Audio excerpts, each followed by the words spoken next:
Y hoy vamos a caminar. No va a haber carro, motocicleta ni nada. Vamos a hacer el recorrido pasando por el barrio Teusaquillo, Palermo, Galerías, barrios tradicionales de Bogotá, muy bohemios y epicentro cultural de la capital del país. Los invito a continuar con este ejercicio para seguir referenciando a los artistas que nos acompañaron en el 88 en el evento Bogotá en Armonía. Bienvenidos.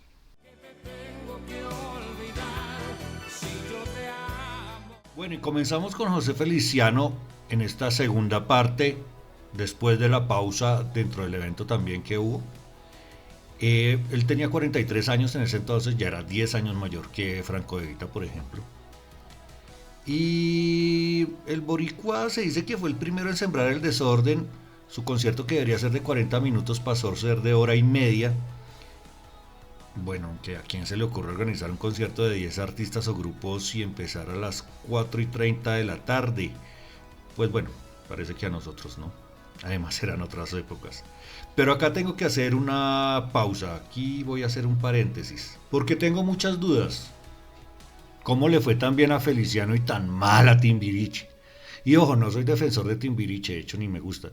Pero por edad yo pienso que el público debió conectar más con ellos. Ahora, ¿fue la calidad del sonido o la calidad de la presentación tal vez? Porque si de la calidad de la presentación hablamos, pues al menos no eran unos delincuentes con un portátil subiendo sus propios videos a una pantalla y medio tarareando y medio saltando sus canciones, ¿no? O la gente estaba esperando algo más rockero ya, pero igual pues metieron a Feliciano y a Giordano en la mitad, entonces no creo. Hablaba con un amigo esta semana de que la fórmula ya también de pronto estaba muy gastada. Yo no recuerdo a Timbiriche como un grupo muy exitoso acá en Colombia. Tengo más presente a Los Chamos, que fue un grupo venezolano que se armó en el 81. A Los Chicos, un grupo que se armó en el 78 en Puerto Rico, que fue un país que era una máquina de sacar grupos juveniles. En Los Chicos estaba acá el amigo.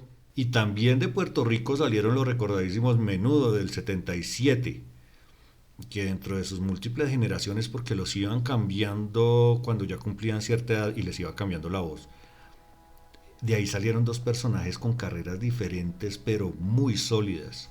El primero fue el señor Enrique Martínez, que después de su etapa en Menudo unió fuerza con algunos ex Timbiriche coincidencialmente también para formar esto.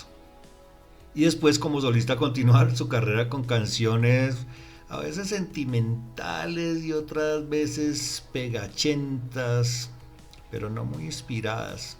Pa'lante, María, un, dos, tres, un pasito para atrás. En esta canción repite 10 veces la misma frase, contadas. Tampoco se trata de echarle hate al man, hay que reconocer que se supo juntar y que tiene mucho carisma el hombre. Pero el otro, a pesar de ser menos exitoso, me interesa muchísimo más, que es el señor Robert Edward Rosa, o Robbie Rosa, que inició como solista en 1993 con su trabajo Frío. Tiene un temazo como Tu tren se va. Levántate, muévete, vive fuerte, quémate, acaricia a quien quieras y dale un beso de verdad. En 1996 saca al mercado Vagabundo, grabado en Inglaterra y producido por Phil Manzanera. Es un disco lleno de texturas y distintas atmósferas que yo recomiendo escuchar completo. Lugar desierto, creí morir de sed. El reloj de la suerte marca la profecía, deseo mucha sangre y desamor. Recuerdo que lastimosamente hizo una presentación por esos años en Rock al Parque donde el hombre no estaba en muy buenas condiciones. Pero él continuó sacando éxitos un poco más cercanos al sonido latino, la verdad, pero no ha perdido la calidad. Me dueles tanto,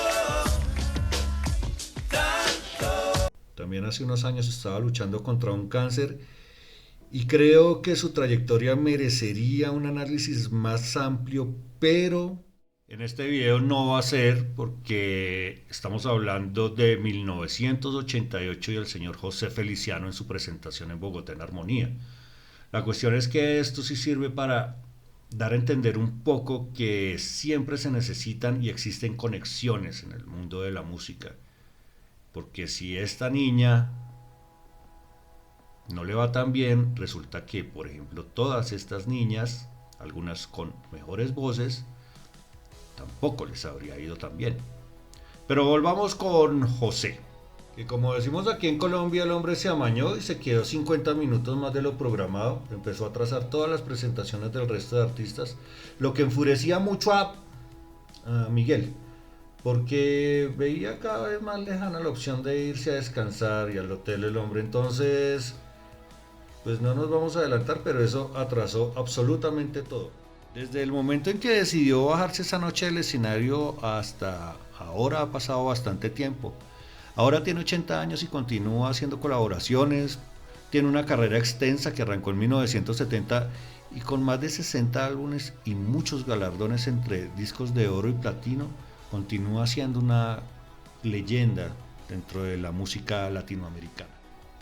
Ahí estaba dejando de lado que a causa de un glaucoma es ciego de nacimiento, lo que no impidió que de forma autodidacta aprendiera primero a tocar el acordeón, después tocar a la guitarra, después aprendió a componer, lo que hace aún más admirable el talento de este artista. Después de la tormenta, la calma reinará. Quererme fue un castigo, porque no sirvo para amarte. Elvis, sacúdete en tu cripta, we are Sudamérica. Y retomamos el sonido del rock con Los Prisioneros de Chile.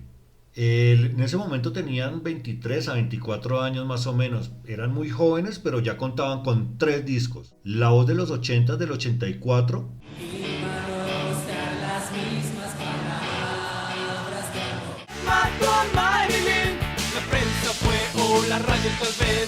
Pateando Piedras del 86. Trabajo en el cual ya se estaba empezando a dilucidar un poco el uso de sintetizadores, cosa que acompañaría su camino de aquí en adelante. Si sueñas con Nueva York y con Europa, te quejas de nuestra gente y de su ropa. Los consejos, los ojos en el profesor, había tantos. Están paradas esperando a las manos que decidan hacer. De este disco me encantaría destacar una canción, Las Industrias, que junto con La Ciudad de la Furia de Soda Stereo inclinaron completamente la balanza de mi gusto y mi interés por el rock. Inicia con una atmósfera de sintetizadores que luego empalmarían con una letra lúgubre de denuncia, injusticia, desesperanza, pero que a medida que iba pasando no descartaba la parte pop. Eso fue un completo despertar para mí en cuanto a la música y a entender que había otras formas.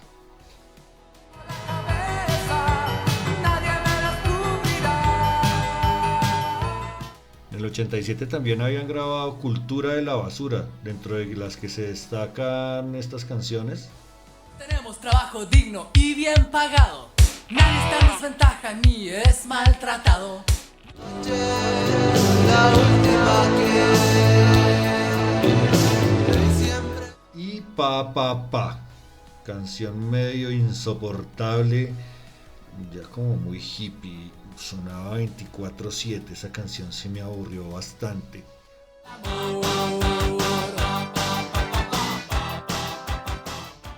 También tenía una compilación del 88 que tenía como lanzamiento Sudamerican Rockers.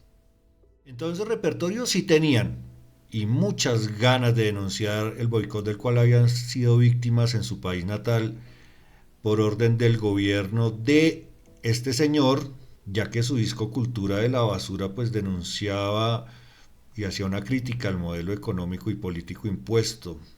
Este señor pues obviamente no le gustó mucho eso y pues como son ellos, en vez de dedicarse a cosas importantes, se dedicaban a callar a los opositores o a los que tenían una opinión distinta, y en Chile sí que sufrieron de eso. Está el caso de Víctor Jara y otros artistas que pagaron con el exilio o con su propia vida el difundir un mensaje que contradecía, criticaba o cuestionaba ese régimen. Por eso se creó cierto culto hacia este disco de La cultura de la basura, y a pesar que no es el más sólido de la banda, tiene el plus de lo que representa y lo que denunció, que para mí es una de las verdaderas esencias del rock. Después del 88 continuó su carrera, ya en 1990, pero sin Claudio Narea, que se retiró en el 89, lanzaron Corazones. Me parece un discazo.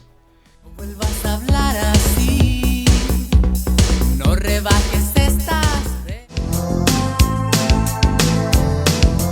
Ya estos fierros van andando. Las más conocidas son estas dos, Estrechez de Corazón y Tren al Sur. Pero este es un disco que se deja escuchar también completo, con una temática muchísimo más íntima, un sonido experimental a veces y en otros cortes sorprende al ser completamente minimalista. Hubo una reunión del 2001 al 2003 con los miembros originales, o sea, González, Narea y Tapia, para un reencuentro. De ahí salió el disco en vivo Estadio Nacional, pero pues hasta ahí llegaron y jamás se volvieron a reunir. En el 2004 sale Manzana, que es un trabajo casi que exclusivo de Jorge González. Y ahí prácticamente se cierra el ciclo de los trabajos de estudio de Prisioneros. Lastimosamente Jorge González en el 2015 sufre una ACV que lo alejó completamente de los escenarios, y para mí hasta ahí llegó la historia de Prisioneros. Y hasta acá también llega la historia de este video. Gracias a que los artistas que estaban ya cerrando el festival tenían carreras o tienen carreras con más material para referencia, y gracias a que terminé hablando de otros que no se presentaron pero que serían referentes en la siguiente década. Pues este espacio es para divagar un poco en la historia de la música, sin afanes, pero pues tampoco nos vamos a alargar demasiado en el recorrido de Bogotá en Armonía. Entonces en menos de 3 días ya tendremos la última entrega y vamos a ver qué tipo de formato vamos a ir usando para las próximas ocasiones. No olviden darle like, compartir, comentar. Quedamos atentos obviamente a correcciones y demás. Muchísimas gracias, un abrazo para todos.